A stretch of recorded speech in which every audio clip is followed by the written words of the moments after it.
Hello everyone, আসসালামু আলাইকুম। কেমন আছেন সবাই? আশা করি সবাই ভালো আছেন। আজকে আমি করলা গাছ লাগাইছিলাম কিছুদিন আগে, সেই করলা গাছের তলায় আসছি, অনেকগুলো ফল ধরেছে।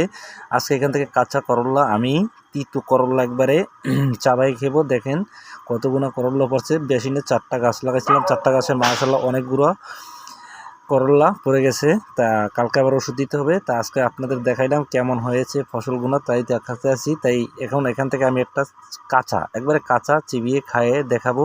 তা কোনটা ছিঁড়বো আগে দেখতে আসি, যে কোনটা ছিঁড়লে সবচেয়ে ভালো হবে। একবারে কচিটা ছিঁড়লে তো নষ্ট হয়ে যাবে, সেই জন্য কচিটা ছিঁড়বো না, একটা পোক্ত থেকে ছিঁড়ে তারপরে আপনাদেরকে খেয়ে দেখবো যে কেমন তিতা হয়েছে।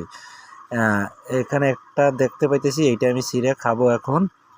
তা ভিডিওটা যদি ভালো লাগে থাকে অবশ্যই এটা ফলো দিয়ে পাশে থাকবেন পরবর্তী ভিডিও পাওয়ার জন্য। এটা ছেড়ে নিলাম, এখন মাথা থেকে কামড় দিয়ে চাবাই খাবো। অনেক তিতা ভাই, যা বলার বাইরে, না পার কি কাজে লাগে, তার চিহ্ন অনেক তিতা লাগে। তা ভিডিও ভালো লাগলে ফলো দিয়ে পাশে থাকুন।